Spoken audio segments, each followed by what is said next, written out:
of success, Richard, I believe you have been playing some Football Manager as well.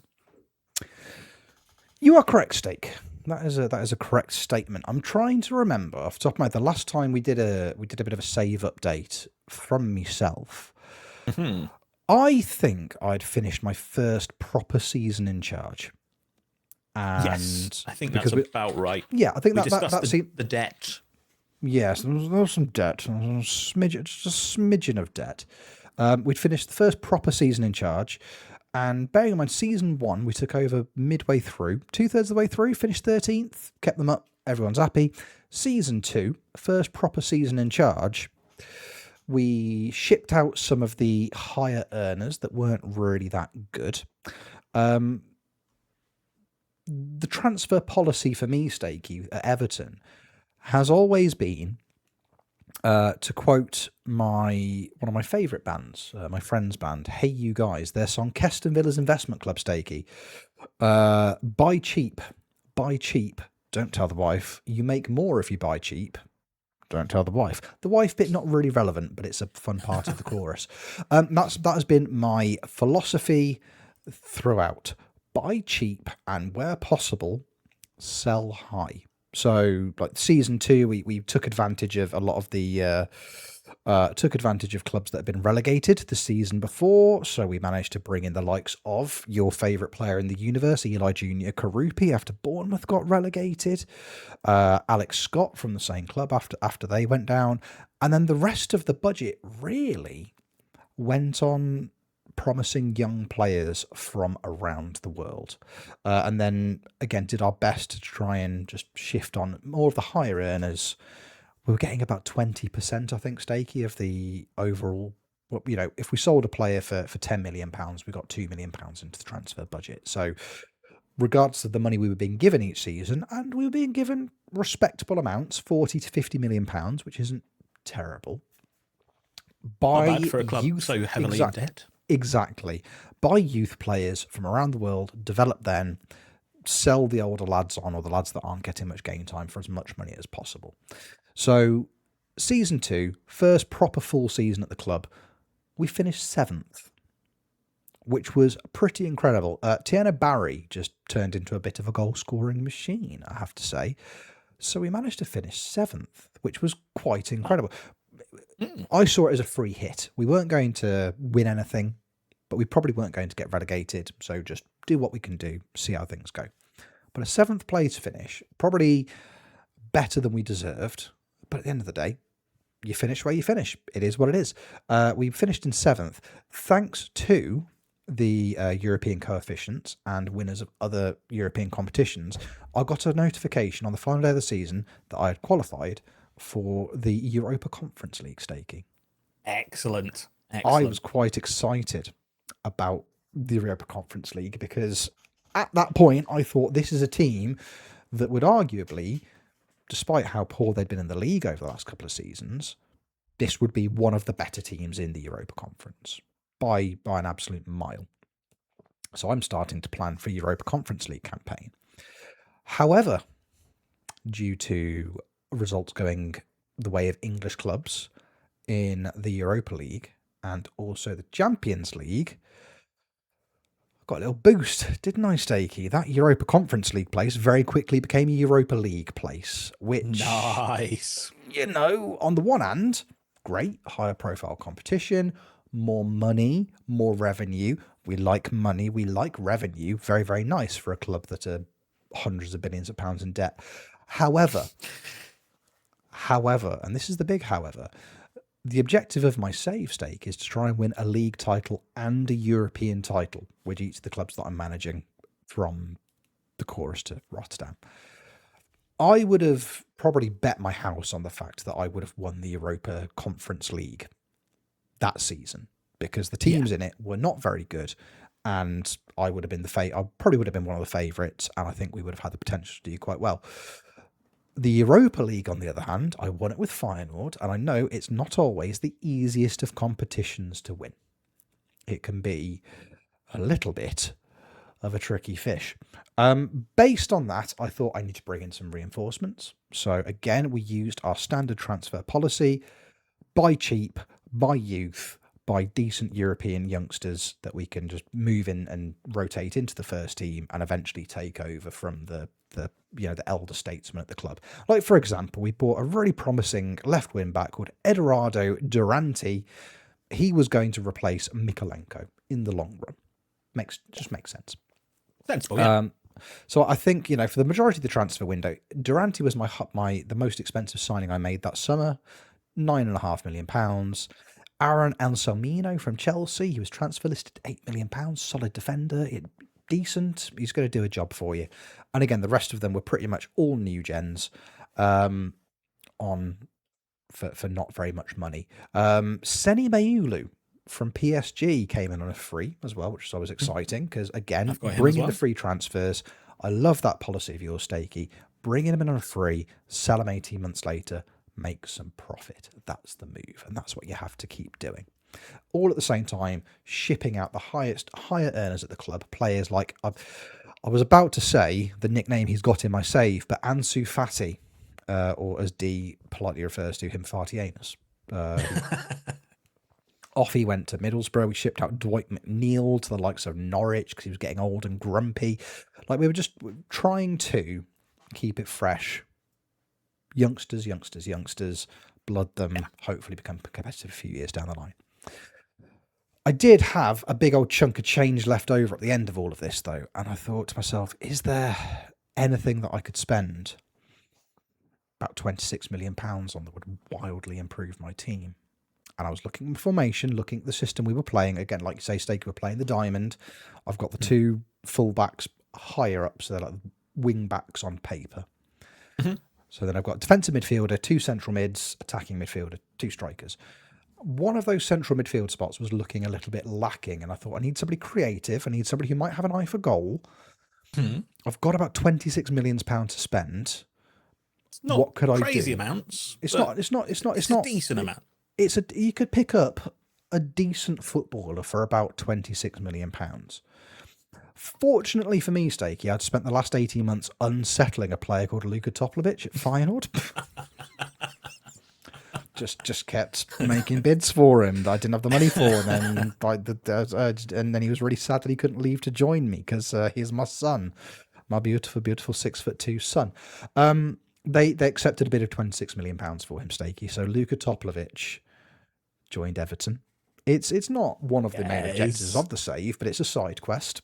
Of course, it's definitely an objective at this point. It must be, Rich. I've got to keep buying my massive Slovenian son. It's just. I reckon you've got it in your Google Calendar. You're just sat there, just every day. It just says buy Luka Toplovic if you haven't already, and then it continues down forever. Yes, that is very correct.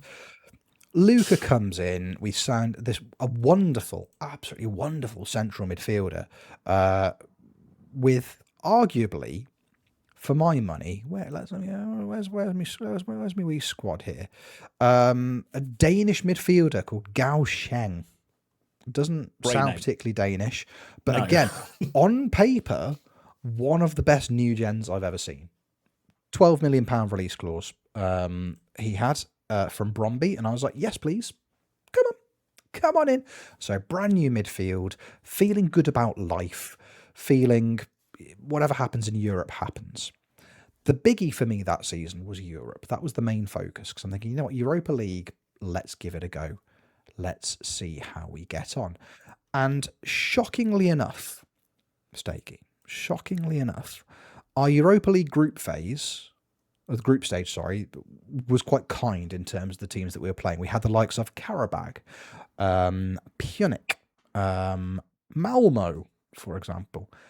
Some of the bigger teams with a better European pedigree, European heritage, like your PSVs, and as you mentioned, Athletic Bilbao. Başakşehir over in Turkey, you never know. Midtjylland, team I've got a big soft spot for because of previous saves.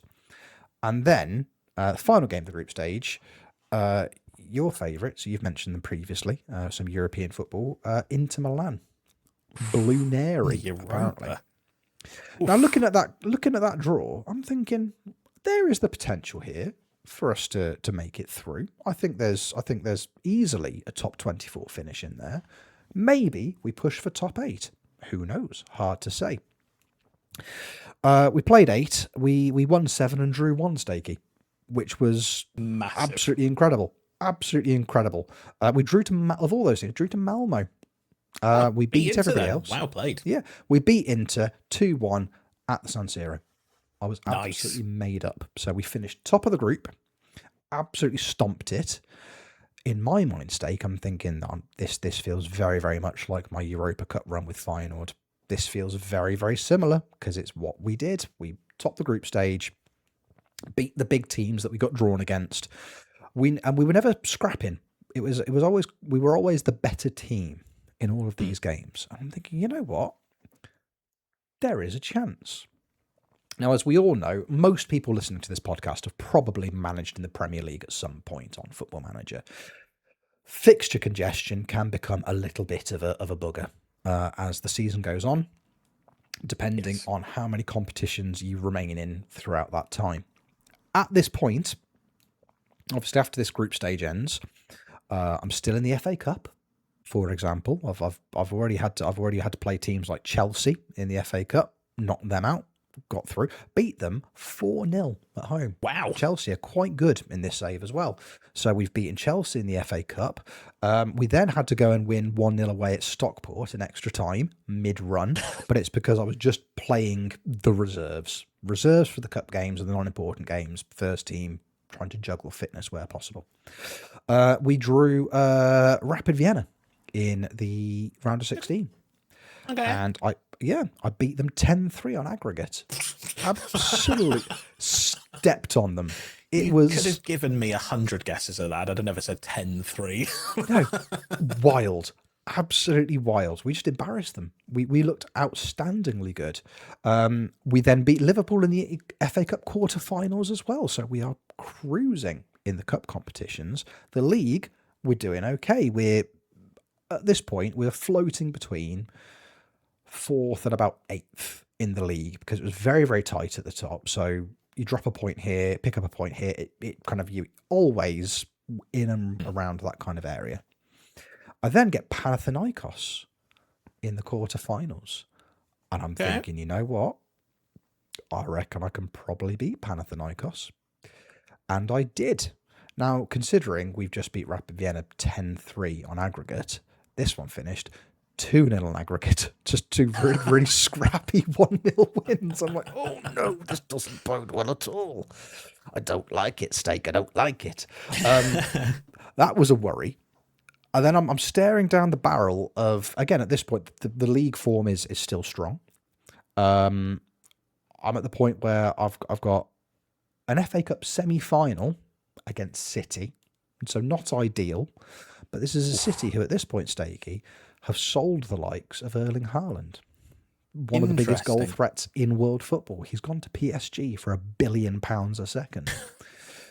So it's a Man City side who aren't as frightening as when they've got a massive like Norwegian mentalist up front who's going to score 6 goals past you. And then we also get drawn against our group stage adversaries, Inter Milan, in the semi-finals. Oof. FA Cup semi. Now, bearing in mind, again, the fixture congestion is strong. I'm looking here. At one point, I had 4 competitive games of football in 8 days. Jeez. That feels quite unfair. We got knocked out of the FA Cup by City. We lose 3-1.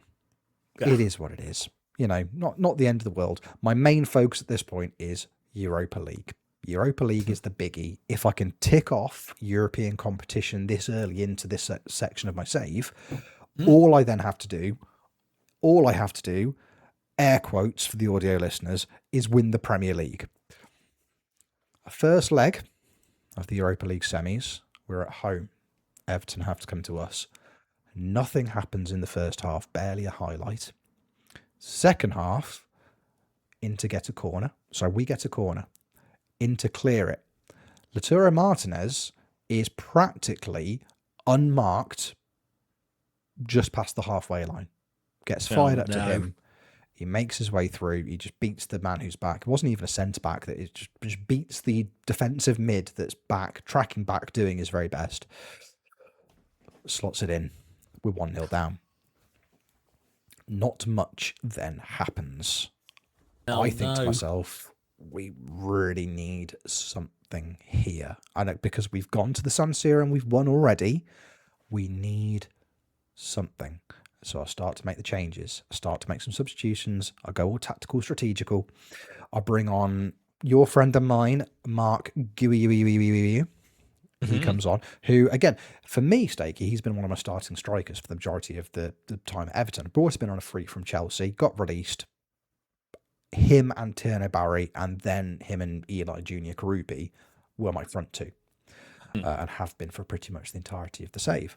I bring on Guiu and I bring on Mayulu, who I mentioned earlier.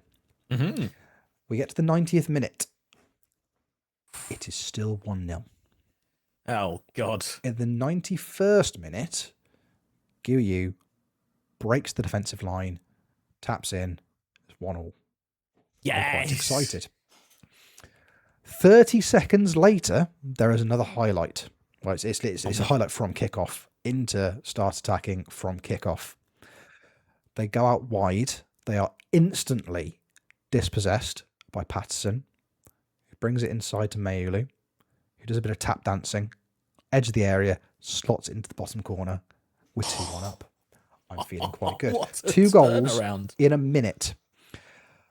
Very similar to yourself, Steaky. There is then a highlight in the 96th minute of the game. Oh, no. Not massively dissimilarly to yourself, a Holstien Kiel. It's an into corner. We save. Jordan Pickford, 36 years old, saves the attempt from the corner. It falls to Seni Mayulu, who goes Bilbo Baggins style on an adventure. Off he goes. Their keeper, again, similar to you, they didn't have everybody up. Beats a couple of defenders, puts it in the bottom corner at the other end. 3-1. 3 goals in 5 in-game minutes, the first one going in the 91st. I am jubilant. I am feeling good. I am feeling alive. I'm feeling very much at this point, Steaky, like I'm going to win the Europa League. Because all we have to do is go to the San Siro, not get beaten by 3 goals, which we've already done this season. Easy peasy. Yeah. Off the back of this, we then have another 4 competitive games in 1 calendar week run. Of course. Which is always terrific. Why wouldn't you have all of the fixture congestion? Why wouldn't you have this just massive bit of fixture congestion right at the end? We beat Brighton 5-1. We lose 1-0 to Chelsea. Not ideal. Then we go and hop on the plane, nip over to Milan for the second leg. Denzel Dumfries. People like Denzel Dumfries on Football Manager. I'm not a massive fan of him because he scores from a long throw 16 minutes in. Yeah. At this point, I'm like, this isn't great. And it's all Inter, I have to say. Like, the first 15 minutes, all Inter. The rest of the game is all Inter. We can't get a foot on the ball. Just nothing is working. My tactic, my diamond, it's always positive because we've got goal scoring threats. The defensive shape is defensive enough to mop up counter attacks. I don't like to sit back and be complacent with my football. I like to play positive football because I don't like to invite too much pressure onto us. Because in my experience with Football Manager, the more pressure you invite, the more likely you are to concede, especially in a European semi-final. Yes, definitely. So, but at this point, it's all Inter, but we're dealing with it. It's going okay. And then in the 82nd minute, very, very, almost identically to the reverse leg, Everton corner. They save, gets hoofed at the pitch, Lautaro Martinez, who again, for some reason, is just unmarked 10 yards into our half, and he scores an almost identical goal to the goal he scored in the first leg. So at this point, it's 3-3 on aggregate, and I'm thinking, you know what? If it has to go to extra time, it has to go to extra time. It is what it is. Make my peace with it. There's a highlight in the 93rd minute. Oh no! It's an Inter Milan throw in. in our half, and just through some of the most nonsense attempts at tackles, like just standing in front of players who are just dribbled around. The defence forget how to defend. The midfield forget how to press. And then everyone's favourite Swiss defensive midfielder, Johan Manzambi, a player that I had my eyes on a free transfer at one point in this save, but I couldn't afford him. Gets clear in the box and just P-rolls one into the far corner. In the 93rd minute, last kick of the game, we lose 3-0. We lose 4-3 on aggregate.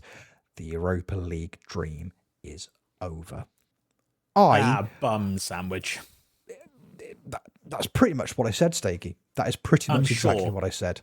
In that lovely, clean language, definitely. I'm sure that's what you said. Sandwich. I was quite disappointed in that because that felt like the end of my season.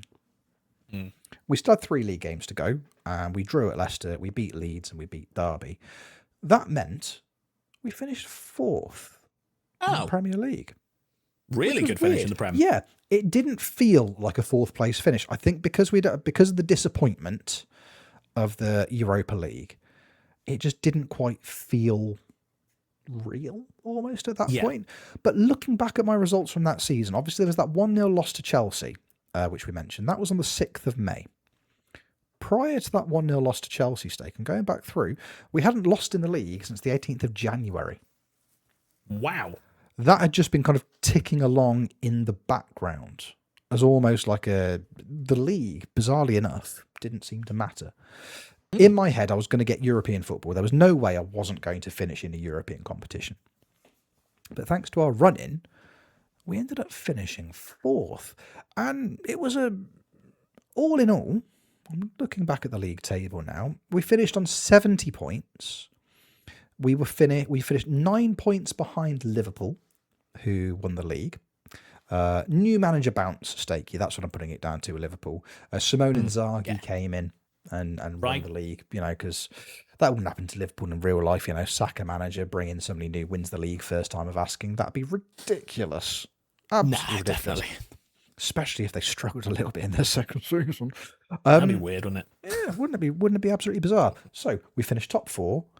We're in the Champions League. Me neither. Amazing. Didn't see that happening. Nobody saw that one coming. So we finished 4th, Champions League. I think it's very important to emphasise, Stake, that at this point, the expectations on me from the board are to finish in the top half.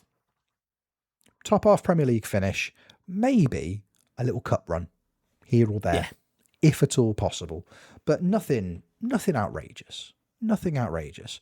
So we go again, as you have to do. We attack, we're like, right, let's give this a go. Let's dip our toes into the Champions League and let's see what, if anything, we can do.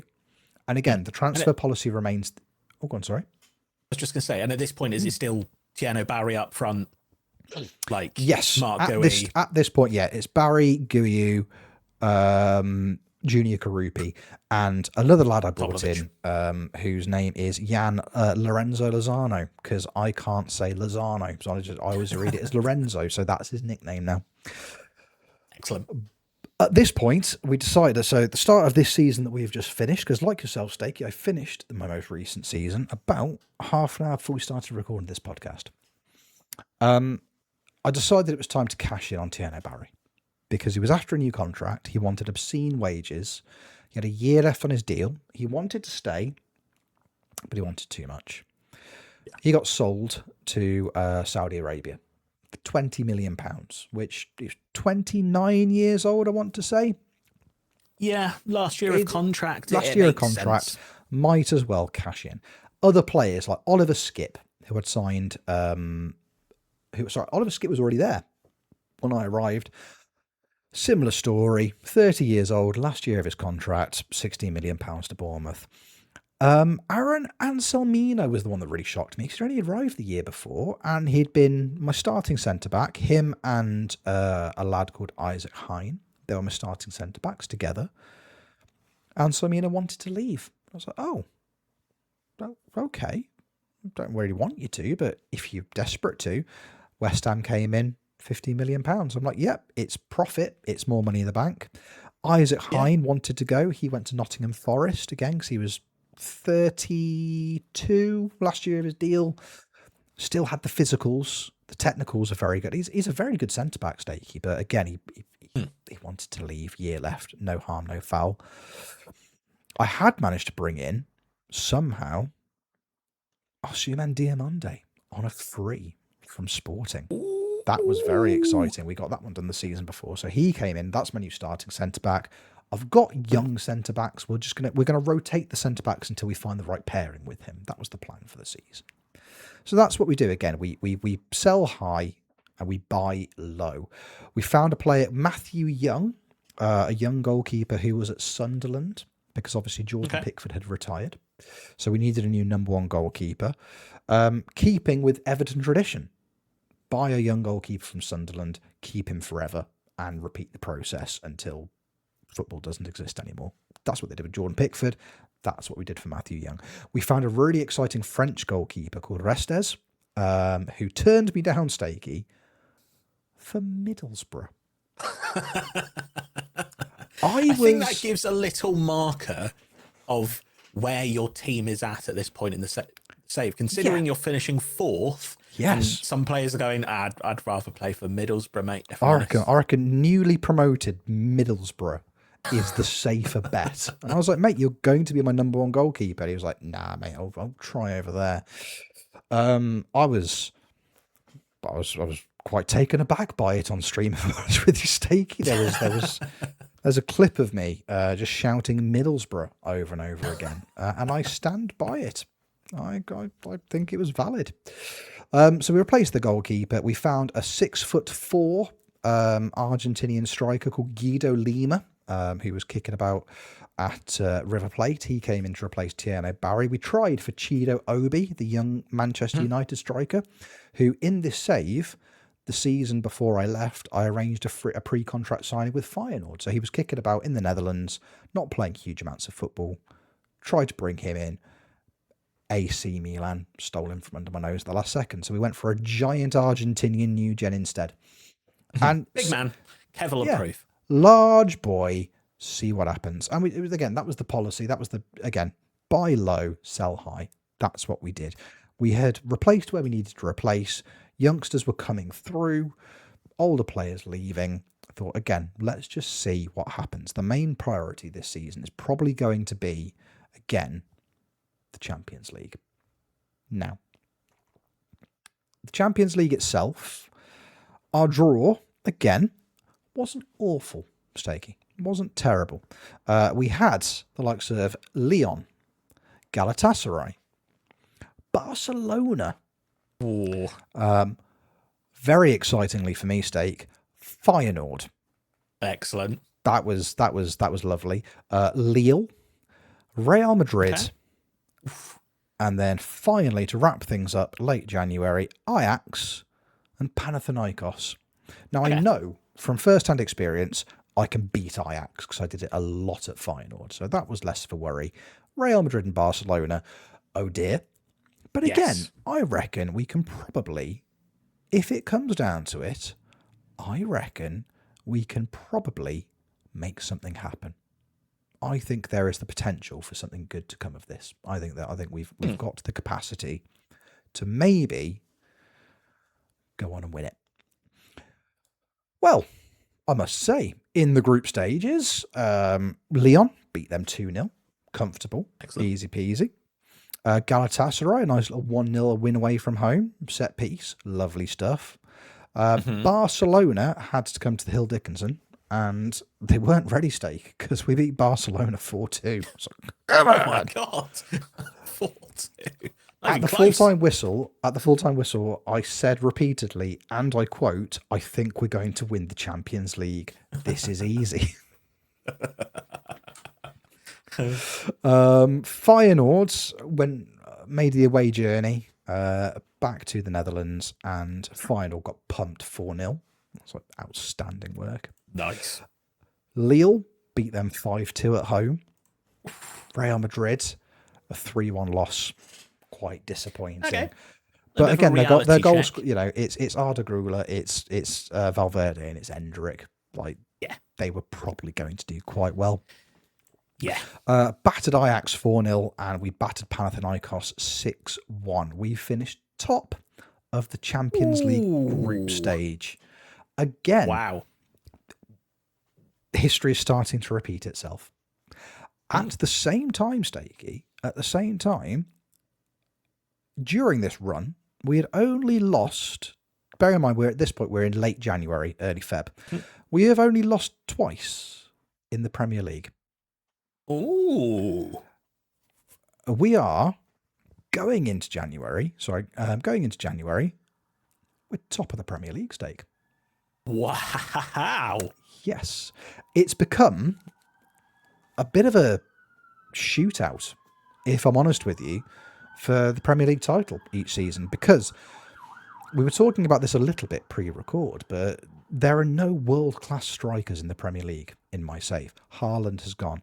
Isak has gone. Like, Ekitike is one of the better strikers on paper in the league. There are no absolute worldies, and because of that, it feels like it's a bit of a freer hit almost. Like, everyone's got a chance. Congested up a bit. Yeah, everyone's got a chance. Everyone's narrowed, and we're doing quite well ourselves. January rolls around. We had to play 9 games in January, Steaky, and we won 8 of them. That is including a couple of Champions Leagues, but we won all of our Premier League games aside from a draw to Ipswich, which was again quite frustrating. Of course. Yeah. February, we carry on. We beat Arsenal 3-1 at home. Like, we stomped on West Ham. We beat them 5-0. We're also, again, without me massively paying attention to what was going on, but we're also in the Carabao Cup semi-finals. And we beat Newcastle in both legs. So we've made it to huge. We're in a Carabao Cup final. We're doing quite well in the FA Cup. We also had to beat Newcastle in the FA Cup as well. All we did this season, Stake, it feels like in hindsight, was play Newcastle. We just played Newcastle. That's all that happened. We were cruising. I say, because it's half term, because the Easter holidays, have been streaming quite a lot of this save, and we ended the stream. I'd just drawn 2-2 with Manchester United, and I think I was 7 points clear at the top of the league stake. I was giddy. I was like, it could happen. It could happen. You never know. However, something did happen, Stake. And it feels like what I'm about to say could just be taken as sour grapes and me being grumpy about things and blaming things that are out of my control. Between streams, there's been an update to Football Manager. There's been a hot fix quite recently. I went live immediately after downloading the hotfix on, I want to say Thursday night, quite recently. And this was my form throughout the save. Now, bearing in mind, again, at this point, we have lost twice in the Premier League. I'm just double checking my facts. Yeah, we've only lost 2 games in the Premier League. We start the stream with a 3-1 away loss at Bournemouth. Ooh. Which was rough. We went a goal down, and then from a completely inconspicuous cross, we apparently pushed somebody at the back post, gave away a penalty. Mason Mount scored. They went 2-1. It made it 2-1. We pulled it back to 2-1. Sorry, they went 2-0 up, pulled it back to 2-1, and then they scored in the 92nd minute to kill the game. But we gave away a penalty, and the players were all terrible. Bounce back, beat Villa 4-1. I'm thinking, okay, it's just a blip. It's just one of those things. Yeah. We then go to Bologna in the Champions League round of 16. The most favourable draw I think I could have got in the Champions League, because at the same time, you had the likes of Real Madrid, PSG, Arsenal, Chelsea. they were all playing each other. So it was Real Madrid, PSG, Arsenal, Chelsea. There were at least 4 potential winners getting knocked out in the round of 16, which was amazing. And I'm like, I've got Bologna. This is the best possible draw. Away leg first. They scored early from a set piece. And then we gave 2 more penalties away, Steak, both from pushes during crosses. One from a corner and one just from across from deep. We pushed the man at the back post and gave away 2 penalties. And again, the team all played abysmally. I was quite upset. We then got beaten 3-1 by the Villa in the FA Cup. I wasn't fussed because I'm like, you know what? Just to get rid of some of this fixture congestion, just take away a cup competition. I don't care. We then played Bologna in the reverse leg in the round of 16. We go 1 up through Luka Toplivic. We go 2 up via a Sam Burkima own goal.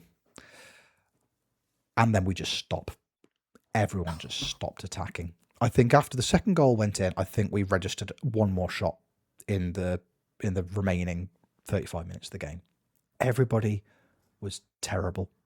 The way that I've got the team set up to play, and the same thing was happening at Feyenoord as well, seem to be really, really good at having midfielders that can just, they're looking for that ball over the top, whether it's straight through the middle or whether it's out wide. You've got the fullbacks over, making the runs forward as well.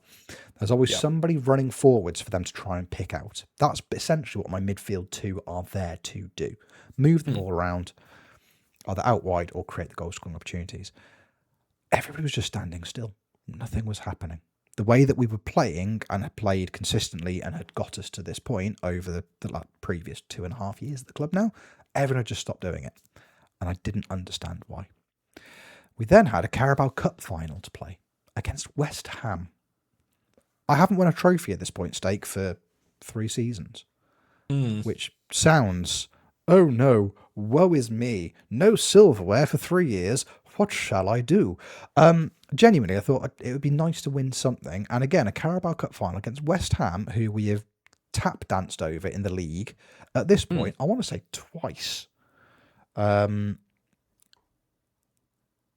Should be a foregone conclusion. Yeah, definitely. Yeah, we lose 2-1 through just again, nobody turned up. None of the first team turned up. It was awful. Just the worst. Fully Arsenaled it in 1 week. Just gone out of all of the tournaments. Literally out of 3 competitions in the space of literally 4 games. Champions League, FA Cup. We hadn't played a league game at this point. It was Champions League, FA Cup, Champions League, Carabao Cup. I'm like, this is woeful. We then went and got pumped 3-1 at home by City. Again, another penalty from a push from a corner. I'm like, I don't understand what's happening.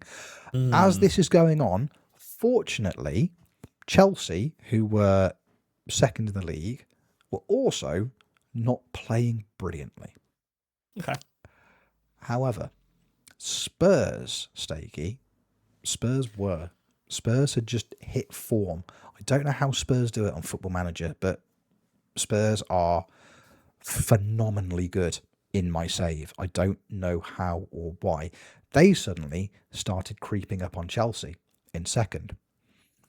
I then played Newcastle for the 500th time that season.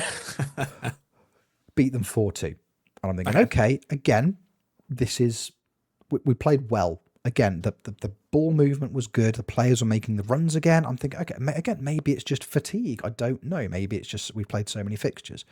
I don't know. But again, no massive consistency to it. My run-in at this point was Spurs, Liverpool, Forest, Brentford, Middlesbrough, Wolves, and Palace. Okay. Bearing in mind, I played City, Newcastle, Spurs, and Liverpool back to back to back to back to back, which is not a great run of 4 fixtures. Not great. Spurs, I was like, if I win here, that gap is big again. We have a decent gap, and there's wiggle room. We can drop points.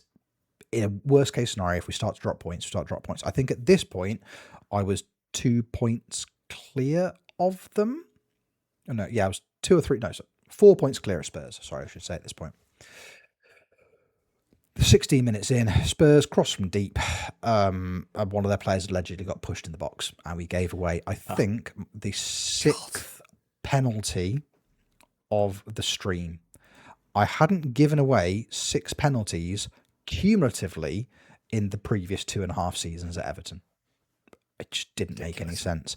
At this point, all I could do, I'm sat in my chair where I am now, cursing Football Manager. I was like, the hot fix hasn't really fit. The only thing it's fixed is amount of penalties that I wasn't giving away. I don't because it was all pushes in the box. It's not even like it was the same person conceding them all. It was just pushes from set pieces or defending crosses, and penalties were being awarded for them. I was very, very unhappy. So we lose to Spurs 2-1. The gap is now a point. We then go and play Liverpool at home, and we draw. And I'm thinking maybe this is going to be enough. It's not. Spurs pick up points. Spurs go above us in the table. I then play Nottingham Forest, who again is not a particularly great Forest team. I think they've actually been relegated at the end. Spoiler alert, I think they went down at the end of this season.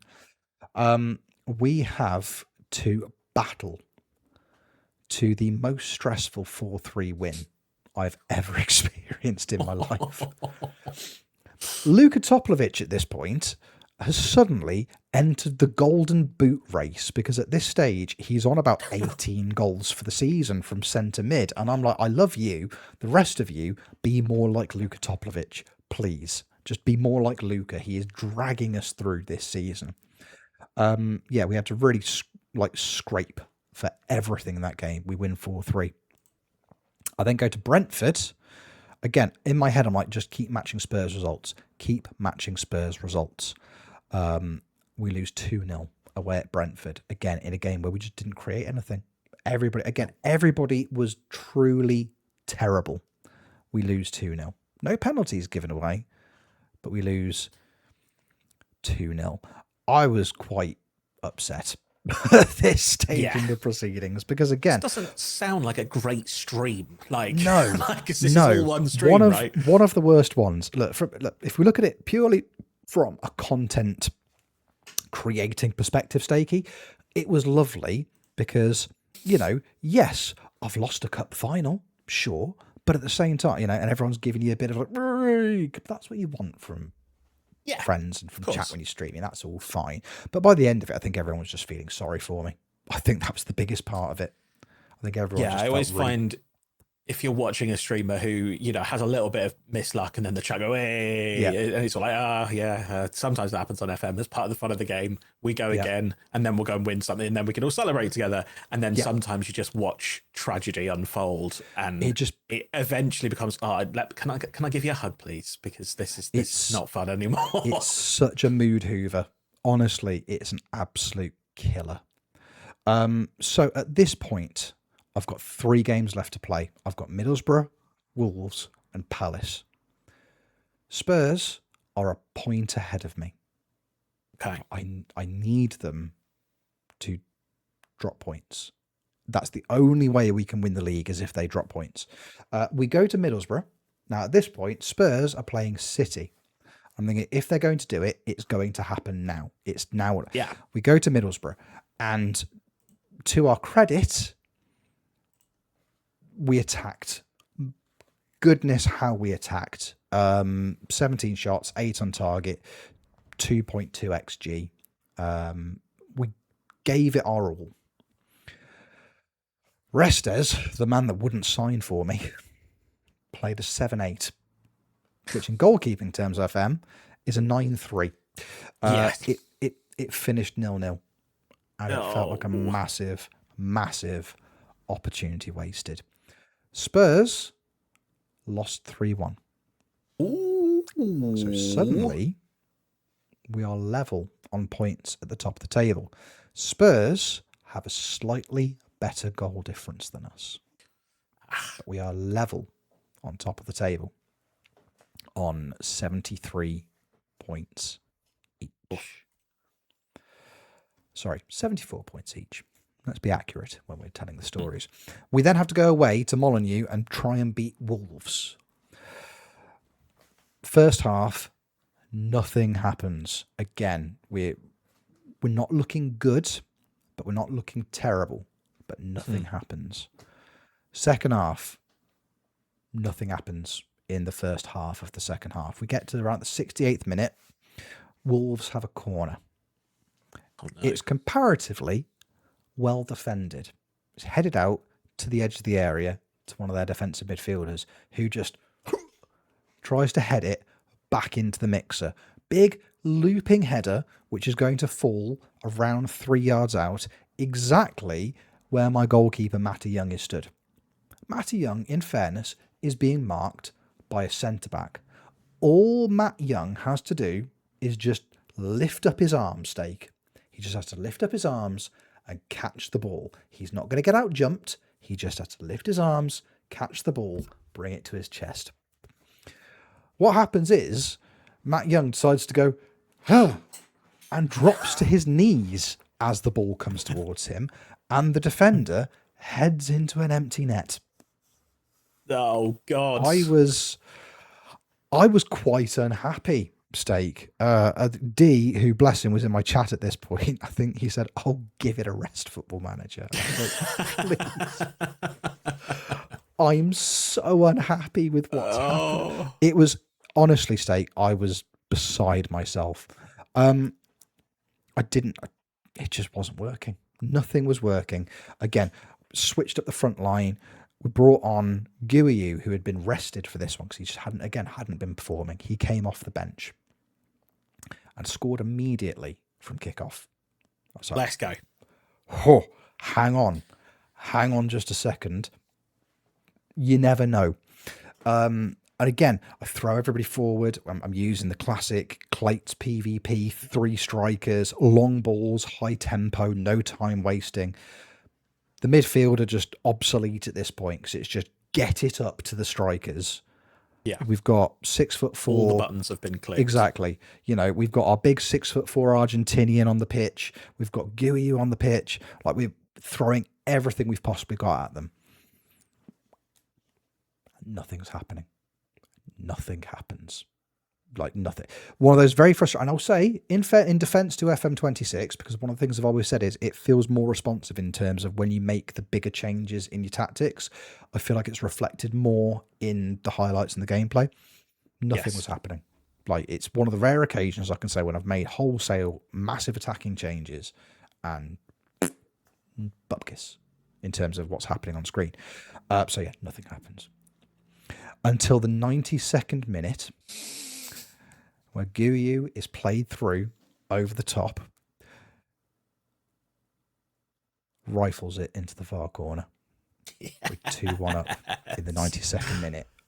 All that means we've done, Steak. All that means we've done is we have matched Spurs' result. Right. It doesn't, in the grand scheme of things, it doesn't mean a fat lot because they were playing Bournemouth and they were also winning by a goal. We needed to turn it round quite spectacularly. Last game of the season, we had to go. Spurs had to go to Leicester. Okay. And we had Crystal Palace at home. Okay. Both teams playing for nothing. Palace, mid-table. Leicester didn't get relegated. Could have got relegated, but it was all done and dusted by the last day. So neither team has anything to play for. Yeah. We line up against Palace knowing we have to win for anything to possibly happen. The standard kickoff highlight.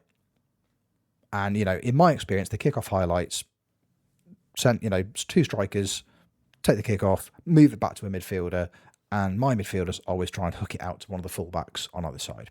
And then the fullback gets the ball, highlight ends, in my experience. But it just kept going. It just kept going. The highlight kept going and kept going and kept going. Suddenly, Nathan Patterson has cut to the byline over on the right-hand side, drills it across the face of the box. Eli Junior Karupi's there, taps in, We're 1-0 up, 46 seconds in. I am giddy. How are we looking goal difference wise? Is it possible for you to do it on goal difference at this point? It could have been possible on goal difference. What I needed to happen was for Spurs to concede. We had scored more than Spurs, but they had conceded less. So our goal difference was pretty much even. Because they had the better defence, they were top. Toplovic takes it upon himself to just be amazing and scores 7 minutes in. We're 2-0 up after 7 minutes. And I'm like, oh my God, we're going to be top of the league. And then I go and check the scores, and then Spurs have also scored 2 goals in the opening 7 minutes against Leicester, so they are top of the league. I'm like, this is not ideal. FM's just giving you the little hints and then just be like, It's nah. teasing nah. me. In the 53rd minute, in the 53rd minute, Toplovic scores again. And it's 2-1. Sorry, it's 3-1. And then, over at Leicester pull one back. Thanks to Spurs' goals conceded, we now have the better goal difference. And we go top of the table. I'm like, this could be interesting. Don't do it. Tom Cannon for Crystal Palace, who, by the way, Crystal Palace at this point, Crystal Palace have done nothing. They might as well have not turned up at this point.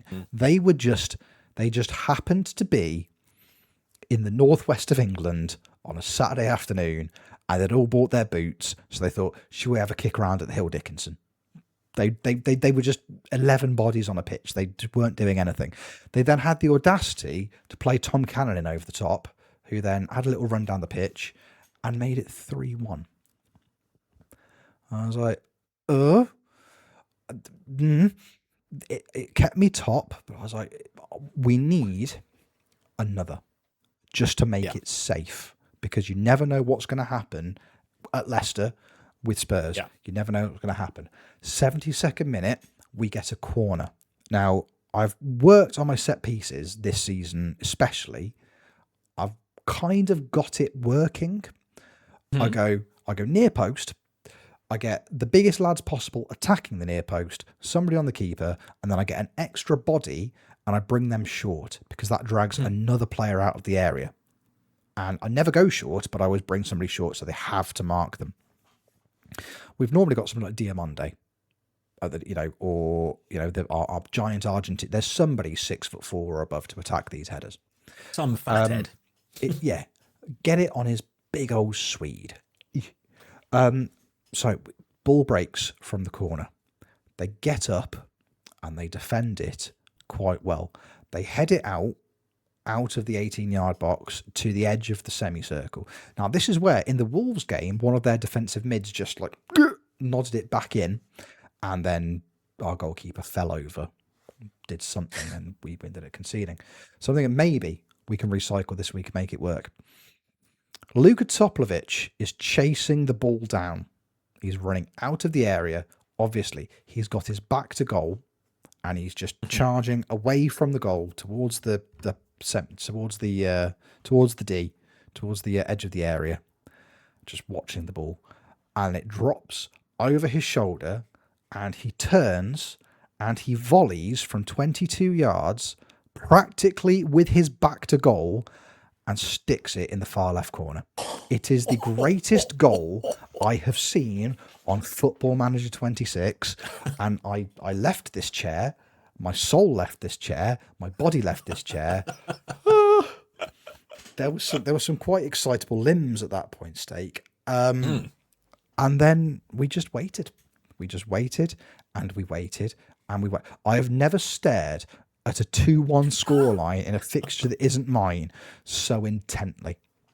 If I'd burnt a hole through my monitor, I would have made my peace with it.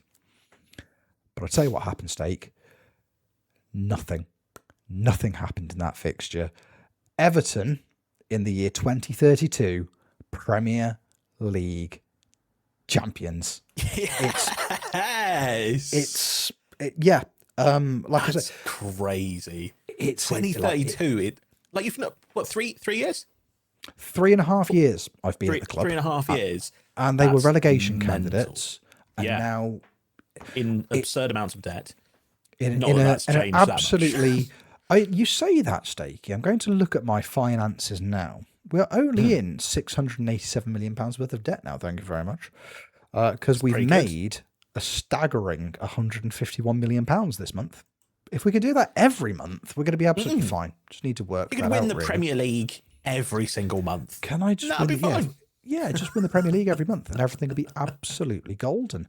Yeah, honestly, this all happened about half an hour before we started recording this podcast.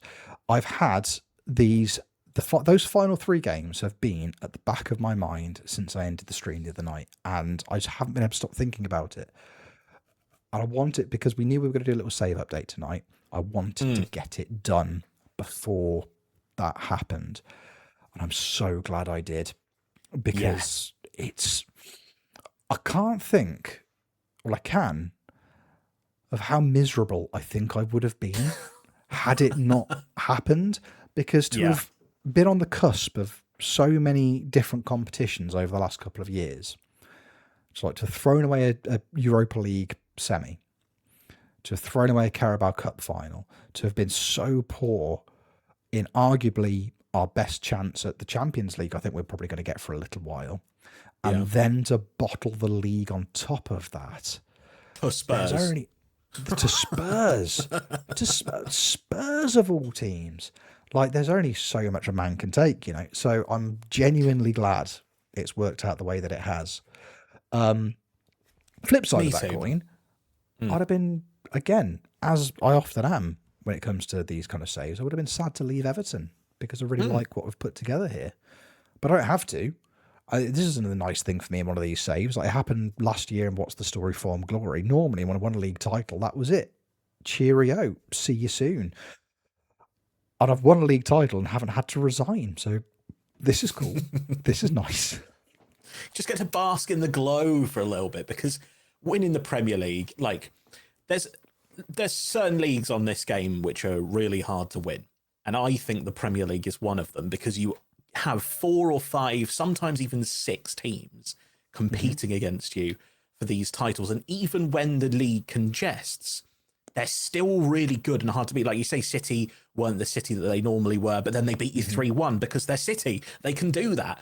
Any team, I know it's true in football in most parts of the world that any team can beat any team, but in the Premier League, it's different in that way. It just happens so frustratingly all the time. And to go through a full season with a team like Everton, win the league after nearly throwing everything away as well, all at the same time, and that horror stream of every competition being blown out of the water in one go, and then to go and just win the Premier League right at the end on what goals scored, did you say? Literally, it was goals scored. Yeah, let's have a quick. Yeah, I'm looking at the table now. Yeah, so we both had it was a goal difference of 4. We both had a goal difference of 44, but we scored 88 goals and they scored 82. So wow.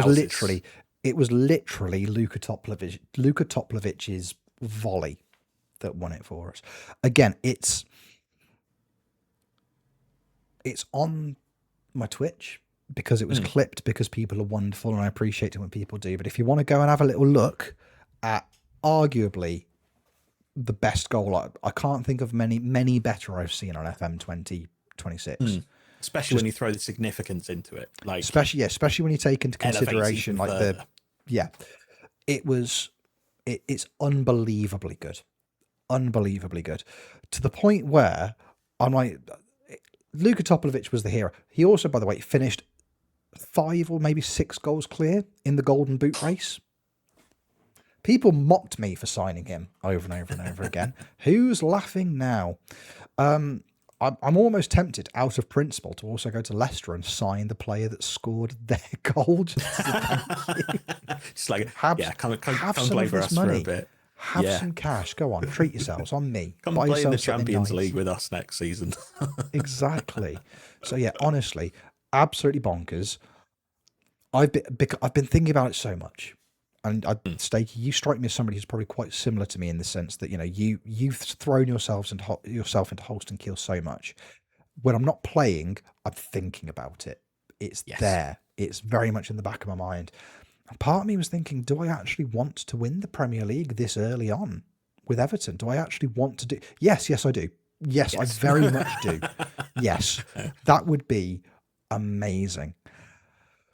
Whew. I mean, look, winning the league on 80 points as well. There is only one of the season so far since I started the save that would have won the league. Like since it, and that was bizarrely last season when Liverpool won it on 79. No, at no other point. I'm just going to go back and look through because I didn't have the Premier League loaded in from season 1 because of Feyenoord. So I loaded the Premier League in 2 years in. So the first season I would have finished third. Yes, I would have finished maximum third on 80 points. But it's such a spread, like us and Spurs on 80, Chelsea on 73, City on 72, Liverpool on 69. Nice. It's such a broad set of results, and it's close at the top. But nobody was pulling up trees in terms of their form. There's nobody with 5 in a row. Not 5. United have come closest with 4. That's obviously the last 5 of the season. So that lad's still got really, really long hair. Sucks to be him. But no, it feels like it's a much more competitive league now than it has been across the season, across the save so far. So I'm just throwing it back through a few like real life Premier Leagues, and I'm down at Leicester's season. They got 81. I'm not really seeing anything under 80 is no. Like it's sometimes good enough for second, but like it's really not before. So it just shows you how tight that league is and how everyone's beating everyone. And that one, I would say, is more competitive and more difficult to win than a maybe not harder than a 100-point season. But if you're running away with a league, that is easier than if you're competing for a low scoring league because teams are beating everyone around each other. Absolutely. Admittedly, sometimes the game helps you out, but in this case, it really didn't until the last game of the season. Yeah, it really. That was my thoughts. I was thinking this afternoon. I was like, is it just that Football Manager's gone, seriously, Everton? No, we can't let him do. We can't let him do this. Not Everton. Like with the fact that the Spurs, yeah, absolutely Spurs. By the way, who have now won back-to-back Champions Leagues in this save. So of course make that make sense. I'm surprised that FM didn't replicate real life and just give you a random points deduction right before the end. You are Everton. You never know. You never know. It might happen post-season, There is still a chance. Yeah, there is still a chance. Exactly. Like 2010, 2011, 80 points for Manchester United is the first one I'm seeing. There you go. That's a long time. You've got to go back a long, long ways there. Yeah, exactly. But no, what a roller coaster it's been. And then, as is tradition, we go again next year. We just hope for the best. Keep going. Keep playing along. I'd like to win a domestic trophy. Yeah. That would be really, really nice. The really exciting thing is I had to agree on my new board expectations at the end of the season. They haven't changed. The only thing they've done is they factored in Europe. I'm still expected to try and finish top half, and in the next couple of years, establish myself as best of the rest. Excellent. So maybe next season I finish 6th on purpose and get into the Europa Conference League and just do it that way. And do what Jeb did in the last days of the previous network save and just stomp teams 14-0 for fun in Europe on Thursday. 84 goals in Europe or whatever ridiculous number it was. If Jeb could do it and he claims that as a valid European trophy, then who are we to disagree? Absolutely not. Oh, that was fun. Now, we were going to play a very quick game to end things off because we've talked about my giant European son, Luca. Yes. Steaky, you sent D a little screenshot before we started recording, because D popped in to say hello, of the club that Luka Toplivic is playing for in your save. Yes. And I will say that Luka Toplivic is not doing Premier League Golden Boot winner and Premier League winner levels of club and performances here. He's not doing as well, is what I'm saying. No. You, without Rich Owens, he is suffering. I will be honest. And I have looked at him a couple of times earlier in the save to think, oh, Rich really likes Toplivic. Maybe he'll be a good player to get from Inter. So what I will say is that he has spent the entire save so far at Inter Milan in their under-23s and brief appearances for Inter in the main league in Serie A. But they released him and now he is somewhere else. So, how many questions until you get it right? I think we could be here a while. We could be here a while. I think, should we do the classic 20 questions format? You can give me yes or no's, and I'll chip it down, and then I will take a punt at the end, depending. So he has been released by Inter Milan after 6 seasons of your save. Yes. Okay. So it's 2030. So it's 2030. Okay. Is he playing for a club in Europe? Yes. Okay, good. That narrows it down ever so slightly. Is he playing for a top 5 European nation? No. That also doesn't surprise me based on where we were going. Okay. I'm glad you asked it, though, because you never know. Absolutely. He could have been. All right, let's start chipping down regions. Is he playing for a Scandinavian Triple Crown country, Denmark, Sweden, or Norway? No. No. Has he gone home? Is he now playing back in Slovenia? Yes. Fun. Okay. Oh no. Poor guy. Okay. That's good for him. In the Privat Liga. In the Privat Liga. Has he gone back to the club of his youth, Domzale? No. Okay. Is he playing in the top flight of Slovenian football? I'm going to have to look that one up. So he's not a Domzale. Oh, I've not typed the word no there. There we go. No. Right. Let's see. Because yeah, okay.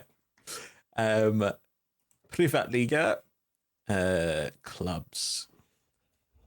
He is playing in the current top flight on my save. Current one. Okay. I'm using FM as a point of reference for this. Okay. So look, that's my save and your, that's the I think, because my knowledge of, shockingly enough, my knowledge of Slovenian football clubs is not brilliant. I think looking it up for the names is acceptable. Yes, in my save he is in the your top. save. Okay, you can add another question and say, is he in the current one if you want, and I can go and look that up. No, that's fine, because again, I don't know who's in the current one, if I'm honest with you, Steaky. Okay, so he's not a Domzale. According to this, there are only 1, 2, 3, 4, 5, 6, 7, 8. No, there are only 10 clubs in the top division, according to my Football Manager. Well, you should get it in 20 questions then. So. I should do then, shouldn't I? Unless he's not, unless one of these clubs has been relegated. All right, let's rattle them off one by one, Steaky. Is he at Mura? No. Olympiaja? No. NAFTA? No. Maribor? No. Radomjelj? No. Radomj. Is that Selj? Selj, no. Bravo? No, but great name for a team. Great name. They're also in this one. Aluminij? No. Oh, the only other I've got is Copa. No, in which case they have been relegated. Excellent.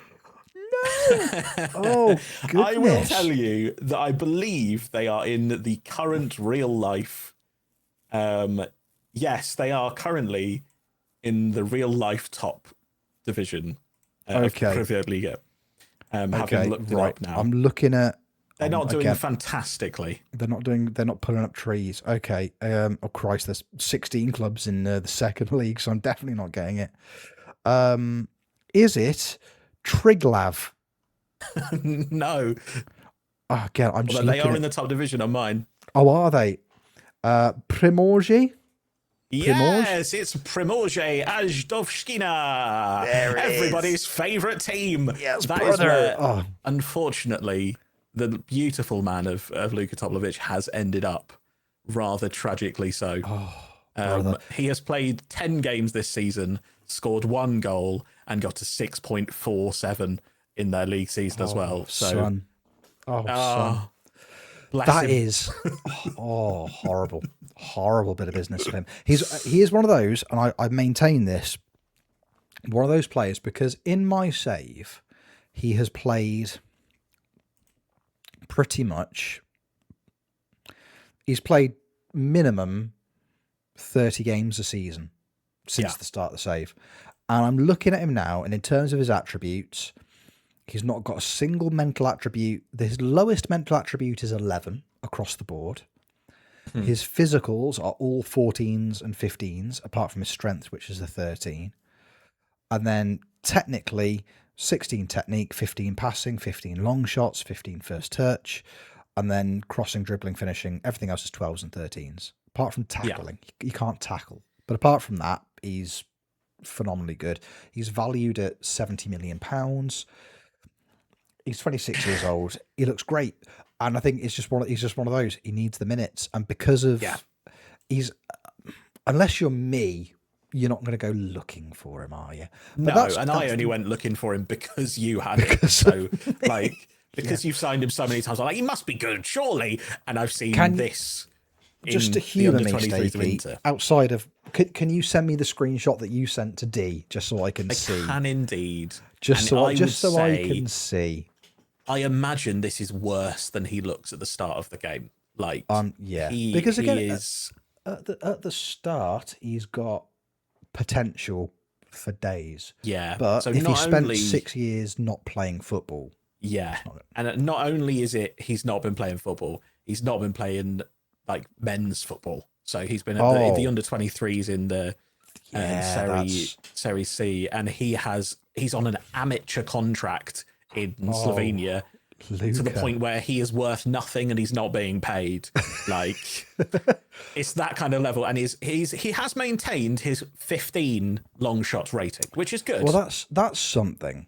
That is his only attribute over 12. I know there's a couple of 13s in there, but mostly it's 10s and 9s. Like it's that level of difference here. I'm looking at them side by side, and it's just what I'm doing, Steaky, in the background. So I'm just closing down your screenshot because it's upsetting me. Yeah. I'm hiding it. Oh well, that's fun, isn't it? Who saw that coming?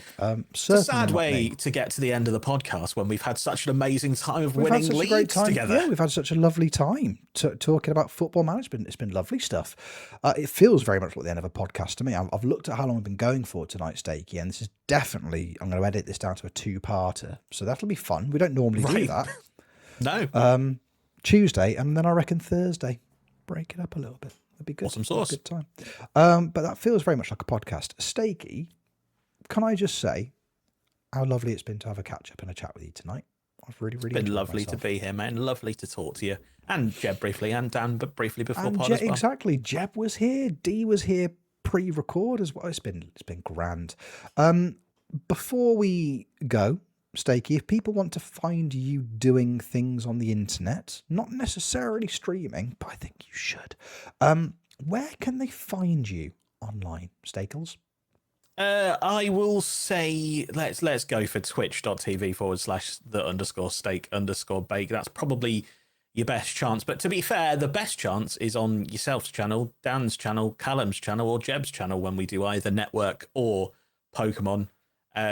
So there's the best places to find me. I wouldn't even recommend you follow me on Twitter anymore because I want to delete that rubbish because it's horrible. But yeah, it's a bit pants, isn't it? Find me if you can, guys. I'm elusive. Am I here? Am I there? I'm in the walls like Jeb. Honestly, it's like podcasting with the cast of that new Predator TV series that doesn't have Danny Glover in it. So what's the point? Lovely. If you want me, twitch.tv/RichOwensFM. It's good. Just go hang out. And then twitch.tv/dboyplays and twitch.tv/Jebbaroo, twitch.tv/ycallum, twitch.tv/the United City FM, to name but a few of people that you should go and spend some time with because they're all super duper and we love them. Absolutely. Steak, genuinely, it's been an absolute pleasure, pal. Thank you for hanging out with me this evening. And also, thank you, the audience. Yeah, we see you there, you cheeky little sausages. Thank you for listening, for watching, however you are consuming this podcast. We appreciate you enormously. You're great. Keep doing what you're doing. We'll see you on the next episode of Football Manager Therapy. But until then, take care. Love you lots. Steak, do you want to say bye? No, not really. I want to stay here forever. Bye.